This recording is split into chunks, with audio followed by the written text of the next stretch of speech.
Hello everyone, ಇವತ್ತು ನಾವು ಮೈಸೂರು ಬಜ್ಜಿ ಜೊತೆಗೆ ಹೋಟೆಲ್ ಚಟ್ನಿಯನ್ನು ಹೇಗೆ ಮಾಡೋದು ಅಂತ ಹೇಳಿ ಇವತ್ತಿನ ವಿಡಿಯೋದಲ್ಲಿ ನೋಡ್ತಾ ಹೋಗೋಣ ಬನ್ನಿ.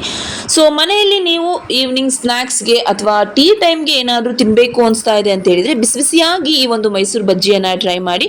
ಖಂಡಿತವಾಗಿ ಎಲ್ರಿಗೂ ಇಷ್ಟ ಆಗುತ್ತೆ. ಜೊತೆಗೆ ಪರ್ಫೆಕ್ಟಾಗಿ ಹೇಗೆ ಮಾಡೋದು ಅಂತ ಹೇಳಿ ನೋಡ್ತಾ ಹೋಗೋಣ ಬನ್ನಿ. ಸೊ ಗೈಸ್, ಅದಕ್ಕಿಂತ ಮುಂಚೆ ನೀವಿನ್ನೂ ನನ್ನ ಚಾನಲನ್ನು ಸಬ್ಸ್ಕ್ರೈಬ್ ಮಾಡ್ಕೊಂಡಿಲ್ಲ ಅಂದರೆ ಪ್ಲೀಸ್ ಚಾನಲನ್ನು ಸಬ್ಸ್ಕ್ರೈಬ್ ಮಾಡಿಕೊಂಡು ಸಪೋರ್ಟ್ ಮಾಡಿ.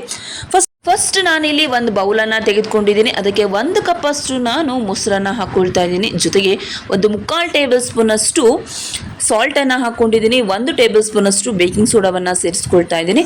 ಇದಿಷ್ಟನ್ನು ಹಾಕ್ಕೊಂಡ್ಮೇಲೆ ನೀಟಾಗಿ ಮಿಕ್ಸ್ ಮಾಡ್ಕೋಬೇಕು. ಸೊ ಮೇನ್ ಇಂಗ್ರೀಡಿಯೆಂಟ್ ಬಂದು ಇದಕ್ಕೆ ಮೊಸರು. ಸೊ ಮೊಸರನ್ನು ನೀವು ಎಷ್ಟು ತೊಗೊಳ್ತೀರೋ ಅಷ್ಟೂ ತುಂಬಾ ಟೇಸ್ಟಿಯಾಗಿ ಬರುತ್ತೆ. ಸೊ ಅದ್ರ ಜೊತೆಗೆ ನೀವು ಮೈದಾವನ್ನು ಸೇರಿಸ್ಕೊಳ್ತೀರಲ್ವ, ಮೈದಾವನ್ನು ಸೇರಿಸ್ಕೊಂಡು ಕಲಿಸುವಾಗ ಇವಾಗ ನೋಡಿ ನಾನು 2 ಕಪ್ ಅಷ್ಟು ಮೈದಾನ ತೆಗೆದುಕೊಂಡಿದ್ದೀನಿ. ಸೊ ಮೆಜರ್ಮೆಂಟ್ ಹೇಗಿದೆ ಅದೇ ರೀತಿ ನೀವು ಮಾಡ್ಕೊಳ್ತಾ ಹೋಗಿ. ಸೊ ಮನೆಯಲ್ಲಿ ನೀವು ಟ್ರೈ ಮಾಡುವಾಗಲೂ ಈ ಒಂದು ಮೆಜರ್ಮೆಂಟಲ್ಲೇ ಮಾಡ್ದಲೇ ಆಗಿದ್ದಲ್ಲಿ ಸೊ ಪರ್ಫೆಕ್ಟ್ ಆಗಿ ಬರುತ್ತೆ. ಟೇಸ್ಟ್ ಕೂಡ ಅಷ್ಟೇ ಸಕ್ಕತ್ತಾಗಿರುತ್ತೆ. ಇವಾಗ ನೋಡಿ ಈ ರೀತಿಯಾಗಿ ನೀವು ಕಲಿಸ್ಕೊಳ್ತಾ ಹೋಗಬೇಕು. ನೀಟಿಗೆಲ್ಲವನ್ನು ಮಿಕ್ಸ್ ಮಾಡಿಕೊಂಡು ಇನ್ ಕೇಸ್ ಏನಾದರೂ ಮೊಸರು ಬೇಕು, ತುಂಬ ಗಟ್ಟಿ ಆಗ್ತಾ ಇದೆ, ಕಲ್ಸೋಕ್ಕಾಗ್ತಾ ಇಲ್ಲ ಅಂತ ನಿಮ್ಗೆ ಏನಾದರೂ ಅನಿಸಿದ್ರೆ ಎಗೇನ್ ನೀವು ಬೇಕಿದ್ರೆ ಕರ್ಡನ್ನು ಆ್ಯಡ್ ಮಾಡ್ಕೊಳ್ಬಹುದು. ನಾನು ವಿಡಿಯೋದಲ್ಲಿ ತೋರಿಸ್ತಾ ಇರುವ ಹಾಗೇನೆ ನೀವು ಬೀಟ್ ಮಾಡಿ ಈ ರೀತಿ ಡಫ್ ಮಾಡೋ ಥರನೇ ನೀವು ಕಲಿಸ್ಕೋಬೇಕು. ಸೊ ನೀಟಾಗಿ ಈ ರೀತಿ ನೀವು ಕಲಿಸ್ಕೊಳ್ತಾ ಬಂದಾಗ ಏನಾಗುತ್ತೆ, ಒಂದು ರೀತಿ ಅದು ಎಲೆಕ್ಟ್ರಿಕ್ ಮೀನ್ಸ್ ನಿಮಗೆ ನೆಕ್ಸ್ಟ್ ನಾನು ತೋರಿಸ್ತೀನಿ ಆ ಕನ್ಸಿಸ್ಟೆನ್ಸಿ ಹೇಗೆ ಬರುತ್ತೆ ಅಂತ ಹೇಳಿ. ಸೊ ಒಂದು 5 ಮಿನಿಟ್ಸ್ ಈ ರೀತಿ ಬೀಟ್ ಮಾಡ್ಕೊಂಡ್ಮೇಲೆ ನೋಡಿ ನಿಮಗೆ ಗೊತ್ತಾಗುತ್ತೆ. ನೋಡಿ ಈ ರೀತಿ ನಿಮಗೆ ಈಗ ಒಂದು ಬ್ಯಾಟರ್ ಥರ ರೆಡಿಯಾಗಿ ಸಿಗುತ್ತೆ. ನೋಡಿ ಇವಾಗ ಪರ್ಫೆಕ್ಟ್ ಆಗಿದೆ ಕನ್ಸಿಸ್ಟೆನ್ಸಿ.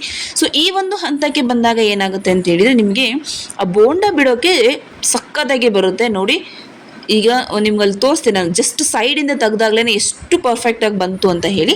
ಸೊ ಅಗೇನ್ ಇದಕ್ಕೆ ನೀವು ಬೇಕಾಗಿರುವಂಥ ಮಸಾಲೆಯನ್ನು ಆ್ಯಡ್ ಮಾಡ್ಕೊಳ್ಳಿ ಅಂತ ಹೇಳಿದರೆ ಜಿಂಜರ್, ಮೆಣಸಿನ್ಕಾಯಿ, ಜೊತೆಗೆ ಕರಿಬೇವಿನ ಸೊಪ್ಪು, ಕೊಕೊನಟ್ ಬೇಕಿದ್ದಲ್ಲೇ ಆ್ಯಡ್ ಮಾಡ್ಕೊಳ್ಳಿ, ಬೇಡ ಅಂತ ಹೇಳಿದರೆ ಸ್ಕಿಪ್ ಮಾಡಿ. ಆ್ಯಂಡ್ ಅದಾದಮೇಲೆ ಕೊರಿಯಂಡರ್ ಲೀವ್ಸ್, ನೆಕ್ಸ್ಟು ಜೀರಿಗೆ, 1 ಟೇಬಲ್ ಸ್ಪೂನ್ ಅಷ್ಟು ಜೀರಿಗೆಯನ್ನು ಸೇರಿಸ್ಕೊಳ್ಳಿ.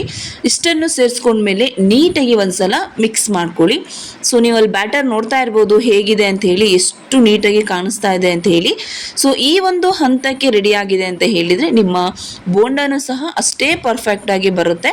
ಸೊ ಇವಾಗ ಕನ್ಸಿಸ್ಟೆನ್ಸಿ ಪರ್ಫೆಕ್ಟ್ ಆಗಿದೆ. ನೆಕ್ಸ್ಟ್ ಎಲ್ಲ ಸೈಡೆಲ್ಲ ನೀಟಾಗಿ ಕ್ಲೀನ್ ಮಾಡಿ ಒಂದು 4 ಅವರ್ಸ್ ಇದನ್ನು ನಾವು ನೆನೆಯೋಕ್ಕೆ ಬಿಟ್ಬಿಡೋಣ. ಮುಚ್ಚಳವನ್ನು ಮುಚ್ಚಿ ಅಥವಾ ಬಟ್ಟೆಯನ್ನು ಕಟ್ಟಿ ಆದರೂ ಓಕೆ. ನೆಕ್ಸ್ಟ್ ಇದಕ್ಕೆ ನಾವು ಹೋಟೆಲಲ್ಲಿ ಸಿಗುವಂತಹ ಒಂದು ಪುದೀನ ಚಟ್ನಿಯನ್ನು ಮಾಡ್ಕೊಂಡ್ಬಂದ್ಬಿಡೋಣ. ಫಸ್ಟು ಇಲ್ಲಿ ನಾನು 1 ಕಪ್ ಅಷ್ಟು ಕಾಯಿ ತುರಿ ಜೊತೆಗೆ ಹುರುಗಡ್ಲೆಯನ್ನು ಸೇರಿಸ್ಕೊಳ್ತಾ ಇದ್ದೀನಿ. ಸ್ವಲ್ಪ ಕೊರಿಯಾಂಡರ್ ಲೀವ್ಸನ್ನು ಹಾಕ್ಕೊಳ್ತಾ ಇದ್ದೀನಿ. ಅದಾದಮೇಲೆ ನೆಕ್ಸ್ಟು ಮಿಂಟ್, ಮೇನ್ ಇಂಗ್ರೀಡಿಯೆಂಟ್ಸ್ ಬಂದೆ ಮಿಂಟ್. ಸೊ ನಾವಿಲ್ಲಿ ಪುದೀನ ಚಟ್ನಿಯನ್ನು ಮಾಡ್ತಾ ಇರೋದ್ರಿಂದ. ಸಂಡ್ ಅದಾದಮೇಲೆ ನೀವು ಹಸಿರು ಮೆಣಸಿನ್ಕಾಯಿ, ಲೆಮನ್ ಜ್ಯೂಸನ್ನು ಹಾಕ್ಕೊಂಡು ಟೇಸ್ಟಿಗೆ ರುಚಿಗೆ ತಕ್ಕಷ್ಟು ಉಪ್ಪನ್ನು ಹಾಕ್ಕೊಂಡು ಇದನ್ನು ನೀರನ್ನು ಆ್ಯಡ್ ಮಾಡಿಕೊಂಡು ಮಿಕ್ಸಿಯನ್ನು ಮಾಡ್ಕೊಂಡ್ಬಿಡೋಣ ನಾವು. ಇವಾಗ ಇದನ್ನು ಬ್ಲೆಂಡ್ ಮಾಡ್ಕೊಂಡಿದ್ದಾಗಿದೆ. ಸೊ ಚಟ್ನಿ ಕೂಡ ರೆಡಿಯಾಗಿದೆ, ನೀವೇ ನೋಡ್ತಾ ಇರ್ಬೋದು. ಫಸ್ಟ್ ಇದನ್ನು ನಾವು ಒಂದು ಬೌಲ್ಗೆ ಟ್ರಾನ್ಸ್ಫರ್ ಮಾಡ್ಕೊಂಬಿಡೋಣ. ಸೊ ಬೌಲ್ಗೆ ಟ್ರಾನ್ಸ್ಫರ್ ಮಾಡ್ಕೊಂಡ್ಮೇಲೆ ಸಿಂಪಲ್ಲಾಗಿ ಒಂದು ಒಗ್ಗರಣೆಯನ್ನು ಸಹ ನಾವು ಮಾಡ್ಕೊಂಬಿಡೋಣ. ಫಸ್ಟು ಒಲೆ ಮೇಲೆ ಒಂದು ಪ್ಯಾನನ್ನು ಇಟ್ಟು ನಾನು ಸ್ವಲ್ಪ ಆಯಿಲನ್ನು ಸೇರಿಸ್ಕೊಳ್ತಾ ಇದ್ದೀನಿ. ಜೊತೆಗೆ ಸಾಸಿವೆ, ಉದ್ದಿನಬೇಳೆ, ಆ್ಯಂಡ್ ಅದಾದಮೇಲೆ ಒಣಮೆಣಸಿನ್ಕಾಯಿ, ಕರಿಬೇವಿನ ಸೊಪ್ಪು ನೀಟಾಗಿ ಎಲ್ಲವೂ ಚಟಪಟ ಅಂತ ಸಿಡಿದು ಬೆಂದ ಮೇಲೆ ನೀವೀಗ ಚೆನ್ನಾಗಿ ಫ್ರೈ ಆಗಬೇಕು. ಆಯಿಲಲ್ಲಿ ಫ್ರೈ ಆದಮೇಲೆ ನೀವು ಇದನ್ನು ಚಟ್ನಿಗೆ ಒಗ್ಗರಣೆಯನ್ನು ಸೇರಿಸ್ಕೊಂಬಿಡಿ. ನೋಡಿ ಇವಾಗ ರೆಡಿಯಾಗಿದೆ. ನೆಕ್ಸ್ಟ್ ಇವಾಗ ನಾವು ಒಂದು 4 ಅವರ್ ನಾವೇನು ನೆನೆಯೋಕ್ಕೆ ಬಿಟ್ಟಿದ್ವಿ ಅಲ್ವಾ, ಈ ಒಂದು ಬಜ್ಜಿ ಹಿಟ್ಟು ಇವಾಗ ನೋಡಿ ರೆಡಿಯಾಗಿದೆ. ನೀವೇ ನೋಡ್ತಾ ಇರ್ಬೋದು ಎಷ್ಟು ಚೆನ್ನಾಗಿ ಬಂದಿದೆ ಅಂತ ಹೇಳಿ. ಸೊ ಬಜ್ಜಿ ಬಿಡುವಾಗಲೂ ನಿಮಗೆ ತೋರಿಸ್ತೀನಿ ಎಷ್ಟು ನೀಟಾಗಿ ಅದು ಬಂದಿದೆ ಅಂತ ಹೇಳಿ. ಇವಾಗ ಪರ್ಫೆಕ್ಟ್ ಕನ್ಸಿಸ್ಟೆನ್ಸಿ ರೆಡಿಯಾಗಿದೆ. ಸೊ ಫಸ್ಟ್ ಏನು ಮಾಡಬೇಕು ಅಂತ ನೀವು ಹೇಳಿದರೆ, ಒಂದು ಬೌಲಲ್ಲಿ ಸ್ವಲ್ಪ ನೀರನ್ನು ತೆಗೆದುಕೊಂಡು ನಿಮ್ಮ ಕೈಯನ್ನು ಅದರಲ್ಲಿ ಮುಳುಗಿಸಿ ಚೆನ್ನಾಗಿ ನೀವು ಕೈಯನ್ನು ವೆಟ್ ಮಾಡ್ಕೋಬೇಕು. ಇಲ್ಲ ಅಂತೇಳಿ ಡ್ರೈ ಇತ್ತು ಅಂತ ಹೇಳಿದರೆ ಕೈಗೆ ಅಂಟು ಬಿಡುತ್ತೆ. ಸೊ ಹಾಗಾಗಿ ವೆಟ್ ಮಾಡಿಕೊಂಡು ಸ್ವಲ್ಪನೇ ಸೈಡಿಂದ ಈ ರೀತಿ ತೆಗೆದುಕೊಂಡು ಒಲೆ ಮೇಲೆ ಎಣ್ಣೆಯನ್ನು ಕಾಯೋಕೆ ಇಟ್ಕೊಂಬಿಡಿ. ಚೆನ್ನಾಗಿ ಎಣ್ಣೆ ಬಿಸಿ ಆಗಿದೆ ಅಂತ ಹೇಳಿದ ಮೇಲೆ ಒಂದು ಸ್ವಲ್ಪನೇ ತೆಗೆದು ನೀವು ಈ ರೀತಿ ಎಣ್ಣೆಯಲ್ಲಿ ಬಿಡ್ತಾ ಹೋಗಬೇಕು. ಸೊ ಎಣ್ಣೆಯಲ್ಲಿ ಬಿಡ್ತಾ ಇರುವಾಗಲೇ ನಿಮಗೆ ಅಲ್ಲಿ ಕಾಣಿಸ್ತಾ ಇದೆ ನೋಡಿ, ಚೆನ್ನಾಗಿ ಎಣ್ಣೆ ಕಾದಿದ್ರೆ ಅದು ಬಿಟ್ಟ ತಕ್ಷಣ ಏನಾಗುತ್ತೆ, ಮೇಲ್ಭಾಗಕ್ಕೆ ಬಂದುಬಿಡುತ್ತೆ, ಉಬ್ಬಿ ಮೇಲ್ಭಾಗಕ್ಕೆ ಬರುತ್ತೆ. ಸೊ ನೋಡಿ ಇವಾಗ ಪರ್ಫೆಕ್ಟ್ ಆಗಿರುವಂತಹ ಜೊತೆಗೆ ಟೇಸ್ಟು ಕೂಡ ಅಷ್ಟೇ ಚೆನ್ನಾಗಿರುತ್ತೆ.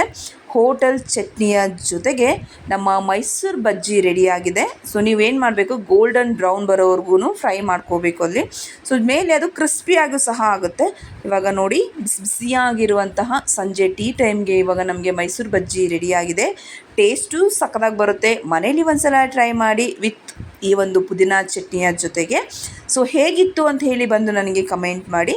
ಮುಂದಿನ ಒಂದು ಹೊಸ ವಿಡಿಯೋದಲ್ಲಿ ಸಿಗ್ತೀನಿ. ನಮಸ್ಕಾರ.